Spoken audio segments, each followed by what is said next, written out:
The morning crowd rushed through the city like always, people with coffee cups, backpacks, office clothes, hurrying past without noticing anything except their own busy thoughts. But on the corner of Maple Avenue, just beside an old brick wall, tagged with faded street art, sat a man most people had learned to ignore. His name was Daniel, a homeless veteran. His boots were worn, his jacket frayed, but in his hands he held something precious. An old scratched-up guitar with a missing knob, and strings that looked like they'd been replaced 100 times. It wasn't much, but to him, it was everything. Every morning, Daniel wiped dust from the guitar, tightened the loose strings, and played the one song he always came back to, Iron Man by Black Sabbath, not because it was famous, not because it made money, but because it reminded him of the man he used to be, strong, unbreakable, full of fire. He took a slow breath and began strumming the legendary opening riff. Dun dun dun, dun dash, dun, and a couple walking by glanced in his direction for a moment, but kept going. A group of teenagers passed and tossed a look, impressed for a second, but didn't stop. A businessman in a suit dropped a few coins in the guitar case without even looking at Daniel's face. But Daniel didn't care. He wasn't playing for applause. He played because the music made him feel alive. As he reached the heavier part of the riff, his fingers moved with surprising accuracy, clean chords, perfect rhythm, deep emotion in every note. And for a brief moment, anyone who bothered to listen would have realized something shocking. This homeless man wasn't just pretty good, he was exceptionally talented. A couple of people slowed down, noticing a young girl tugged her mother's hand and whispered, "Mom, he's really good." Even a street vendor lifted his head for a moment. Daniel kept playing, drifting deeper into the music, eyes half closed, lost in the world only music could give him. And then, right as he hit the chorus, a shadow fell across him. A man in black clothes, rings on his fingers, long hair, sunglasses. Daniel didn't look up at first, but the crowd did. Their eyes widened. Whispers started, because the man who had just stopped walking was someone no one expected to see on a street corner that morning. Someone who would change Daniel's life forever. The veteran continued strumming the opening riff of Iron Man, his fingers gliding across the strings with a confidence that didn't match his worn-out clothes or the small cardboard sign beside him. His voice, raspy yet powerful, carried just enough gravel to make the song feel raw, almost haunting. People passed by without a glance. A man in a suit checked his watch and kept walking. A teenage couple laughed while scrolling through their phones. A tourist paused only long enough to snap a picture of a nearby mural, completely ignoring the music. But then, something unusual happened. A figure in a black coat, moving slower than the rest, stopped several feet away. He didn't say anything. He didn't drop money in the guitar case. He just listened. At first, no one noticed him. The city moved too fast for that. Cars honked. Bus brakes squealed. Someone nearby argued loudly on the phone. The typical soundtrack of a crowded downtown street. But the veteran felt something shift. A presence. A stillness. He looked up briefly, but the sun glared off the stranger's dark sunglasses, making it impossible to see his eyes. The vet shrugged and kept playing, not realizing who had just stepped into his world. The stranger tilted his head, as if studying the rhythm. A faint smile tugged at his lips. A young man walking by suddenly froze, his eyes widening. He tapped his girlfriend's arm hard. Dude, do you know who that is?" She turned, squinting. Her jaw dropped. No way. No freaking way. Another passerby slowed down, whispering, "Is that?" "No, really." Word spread like wildfire. People who had walked past doubled back. Phones were raised. Eyes grew wide. But the veteran still had no idea. He just kept playing, lost in the music. The stranger slowly stepped closer, each footstep sending tiny ripples of excitement through the small growing crowd. He crouched down beside the veteran, not in a grand dramatic move, but with the quiet familiarity of someone sitting next to an old friend. The vet jolted slightly at the movement, but didn't stop playing. The stranger nodded along to the beat. And then, just loud enough for the vet to hear, he hummed the melody. Something in the veteran's brain clicked. The voice. That voice. It couldn't be impossible. No chance. But the humming continued, unmistakable, iconic, legendary. The veteran swallowed hard, his fingers trembling against the strings. The stranger leaned slightly closer and said, in a voice recognized worldwide, "You play that better than half the lads I've toured with." The vet froze his eyes shot up, and for the first time he really looked at the man sitting next to him. The black coat, the long hair streaked with silver, the rings, the unmistakable aura, and the voice, yes, the voice that had changed rock forever. A small gasp escaped from the crowd, as someone finally blurted out what everyone else was thinking. "Oh my God, that's Ozzy Osbourne." The veteran's jaw fell open, his hands shaking so badly that the strings let out a rough, accidental screech. He whispered, barely breathing, "No way." But Ozzy simply grinned, tapped the beat on his knee, and said, "Come on mate, don't stop now. Play it again." And just like that, the moment that would soon take over the internet had officially begun. The veteran kept his head down, fingers moving with surprising precision over the worn guitar strings. He wasn't playing for money anymore, not in that moment. He was playing because the song lived inside him. The deep, grinding riff of Iron Man rolled out of the small practice amp at his feet, echoing between the buildings like a forgotten anthem, but the energy around him had changed. Normally, people walked by without a glance, but now, people were slowing down, turning, whispering, because the man who had stopped the man quietly watching, with folded arms, had an unmistakable presence. Long coat, dark glasses, sharp jawline, a kind of aura that didn't belong to an ordinary passerby. Some in the crowd recognized him instantly. "Oh my God, is that? No way it is. That's Ozzy Osbourne." Phones were already rising, but Ozzy didn't care about them. His focus was locked on the veteran, like he was hearing something painfully familiar and deeply personal. The veteran, unaware, kept strumming the riff, growing heavier, richer. His hands trembled slightly from cold, hunger, maybe nerves, but his passion never wavered. Ozzy stepped closer.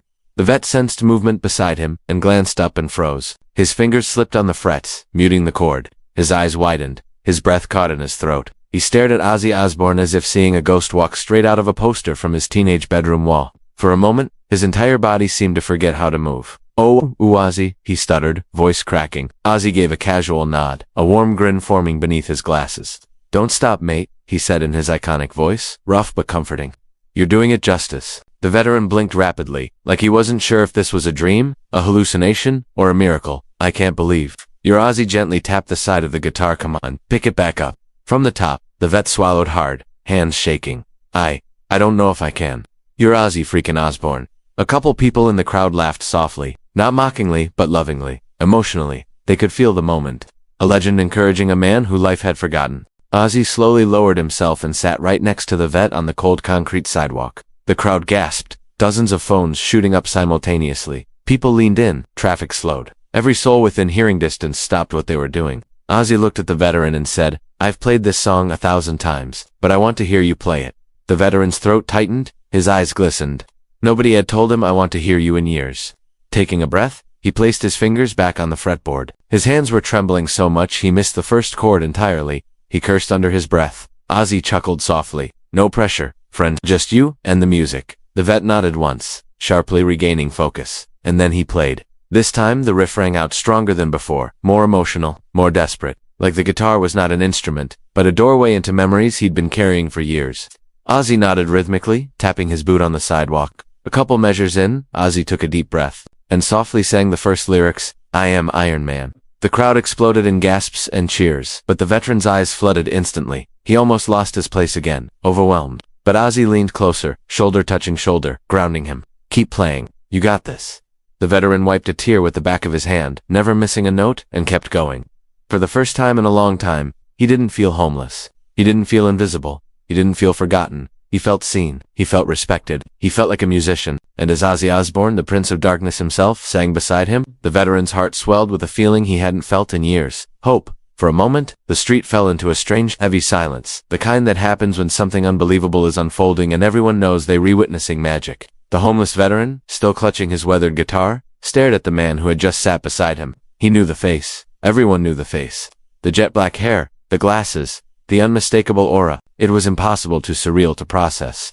Ozzy Osbourne, the Prince of Darkness himself, was sitting cross-legged on the sidewalk like an ordinary stranger who just wanted to hear a song. But Ozzy didn't say anything, not at first. He simply looked at the veteran and nodded gently, encouragingly. The veteran swallowed hard. His hands trembled around the strings. His voice cracked. "Sir, should I keep playing?" Ozzy smirked, tilting his head a little. "Mate," he said in that famous raspy voice. "I sat down for a reason, didn't I?" A ripple of excitement shot through the crowd. People gasped, giggled, covered their mouths, pointed, whispered, "No way, that's Ozzy. It is him. Look, oh my God, he's gonna sing. Please sing." Phones shot up like a forest of glowing trees. The veteran took a deep breath. His chest rose and fell like he was trying to hold back an ocean of nerves. He closed his eyes and strummed the first thick, growling chord of Iron Man. Dun, dun, dun, dun. The signature riff echoed through the street. Ozzy's eyebrows lifted. His lips curled slowly into a grin every metal fan on Earth knows. The veteran opened his eyes hesitantly, afraid he'd mess up in front of a living legend. But Ozzy leaned closer and tapped the pavement with 2 fingers like a metronome. "Good," he muttered. "Keep the beat steady. You've got it." The veteran's confidence swelled.